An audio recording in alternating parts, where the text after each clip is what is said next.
অনুব্রত মণ্ডল আসার পর বীরভূমে আবার কিন্তু বীরভূম গর্জে উঠছে। কাজল শেখ বলছে অনেক ঘাটে জল খাওয়া মানুষ, আমি হাতে চুড়ি পরে কিন্তু বসে নেই।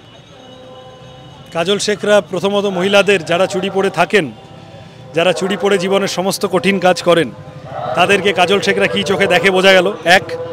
আর দুই হচ্ছে অনুব্রত ভালো না কাজল শেখ ভালো, পিসি ভালো না ভাইপো ভালো, শান্তনু সেন ভালো না সন্দীপ ঘোষ ভালো, এই বিতর্কে যাওয়ার মানেটাই তো আমি বুঝি না। Trinamool is Trinamool and Trinamool is corrupt. Trinamool Anubrata থেকে যে অত্যাচারের রাজত্ব কায়েম হয়েছিল, অনুব্রত না থেকে তো সেটা থেকে খুব হেরফের হয়নি। তাহলে এখন অনুব্রত কাজল ওরা নিজেদের মধ্যে মরবে, ওরা কি গুন্ডামি করবে ওদের ব্যাপার। কিন্তু মানুষ ইন জেনারেল তৃণমূলকে নিয়ে খুশি নয়, বীরভূমের মানুষ খুশি নয়। বীরভূমকে তৃণমূল মুক্ত করতে হবে, তৃণমূলকে নির্মূল করতে হবে বীরভূম থেকে, সেইটারই চেষ্টা চলছে। এবং অনুব্রত মণ্ডল বললেন যে কালী পুজোর পরে একেবারে দলীয় কর্মসূচিতে ফিরবে, তাহলে কি বীরভূমে সেই ফিরাদ হাকিমের কথা অনুযায়ী বাঘ ফিরছে? আচ্ছা, অনুব্রত মণ্ডল কি বললেন আমাকে জিজ্ঞাসা করছো কেন? একটা বন্যা হয়েছে তোমরা দেখতে পাচ্ছ না? আরজি করের আন্দোলন দেখতে পাচ্ছ না? এই মুহূর্তে পশ্চিমবঙ্গে বেকারত্ব, মূল্যবৃদ্ধি, স্কুলগুলোর খারাপ অবস্থা, হাসপাতালগুলোর খারাপ অবস্থা, এগুলো দেখতে পাচ্ছ না? এই সব ছেড়ে অনুব্রত মণ্ডলের পিছনে জেল খাটা আসামি এলে এবং তৃণমূল তাকে সাদরে গ্রহণ করলে বিরোধী দল হিসেবে কি বলবেন? তৃণমূলের থেকে তুমি এর থেকে বেশি কি এক্সপেক্ট করো? এই তৃণমূল, এই মুখ্যমন্ত্রী পারলে সন্দীপ ঘোষকে এই ভয়ানক অভিযোগের পরে আরেকটা হাসপাতালে প্রিন্সিপাল করে পাঠাচ্ছিলেন।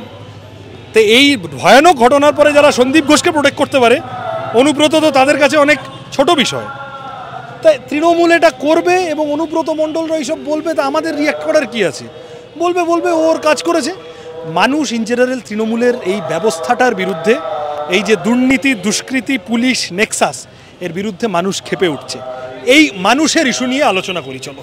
এবং সেখানে কেন্দ্র রাজ্য সংঘাত দেখেছি আবাস যোজনা নিয়ে। এবার মুখ্যমন্ত্রী বলছে যে আবাস যোজনার টাকা আমি দেব, আমি বাড়ি তৈরি করে দেব। আমার মনে হয় এগুলো হাওয়াবাজি। উনি এই ধরনের অনেক গল্প দেন, অনেক এরকম মাঝে মধ্যে প্রকল্প ইন্ট্রোডিউস করেন, সেগুলো মুখ থুবড়ে পালিয়ে যায়, মাঝপথে চলে যায়। সেগুলো যখন বিজ্ঞাপন প্রচুর হয়, কিন্তু কয়েকদিনের মধ্যে যখন বন্ধ হয়ে যায় বা যখন মানুষ আর তার সুবিধা পাওয়া বন্ধ করে দেন, সেইটা আর প্রচারিত হয় না।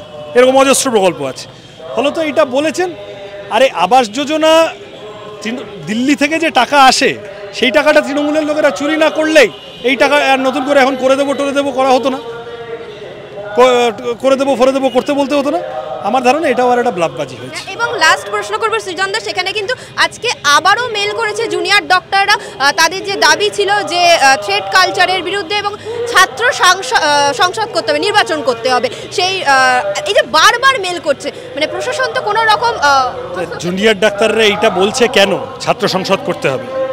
আমরা এসএফআই গত 12-13 বছর ধরে বারবার বলেছি কেন? গত 6-7 বছর ধরে একটার পর একটা রাজভবন অভিযান, বিধানসভা অভিযান, অমুক তমুক করে গেছি কেন? কারণ ছাত্র সংসদ, সুস্থ ছাত্র সংসদ ছাত্রদের সমস্যাগুলো নিয়ে আলোচনার করার একটা প্ল্যাটফর্ম দেয় ক্যাম্পাসের ভিতরে।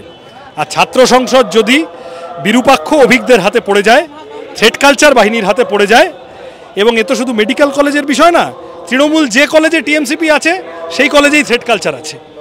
থ্রেড কালচার কি সব থেকে বেশি ভালো কেউ যদি বলতে পারে পশ্চিমবঙ্গে গত 12-13 বছরে এসএফআই কর্মীরা কলেজে থ্রেড কালচার তুমি বলছো, সেখানে কিন্তু ফিরাদ হাকিম বলছে এটা তো নিয়ম। ফিরাদ হাকিম আবার আমাকে কেন এগুলোর জবাব জানতে চাইছো? ফিরাদ হাকিম কি বলবেন, অনুব্রত মণ্ডল কি বলবেন, কুণাল ঘোষ কি বলবেন, তার জবাব দেওয়ার জন্য বাবা আমি রাজনীতি করতে আসিনি। এই যা পরিস্থিতি ক্যাম্পাসগুলোতে তৈরি হয়েছে, সুস্থ গণতান্ত্রিক ছাত্র সংসদ নির্বাচন করে সমস্ত বহিরাগতকে মুক্ত করে বার করে নতুন করে ফ্রেশ ছাত্রদের হাতে ক্যাম্পাস তুলে দিলে এই আধিপত্যের, আস্ফালনের, অত্যাচারের সংস্কৃতি বন্ধ হবে। সেইটা কত দ্রুত হয় সেটার জন্য আমরা সবাই লড়ব। ওরা যদি জুনিয়র ডাক্তাররা যদি থ্রেড কালচারের বিরুদ্ধে ছাত্র সংসদ ভোট করাতে চায়, আমরা সংগঠন হিসেবে, রাজনীতির লোক হিসেবে আমরা সম্পূর্ণভাবে এই দাবির পাশে আছি।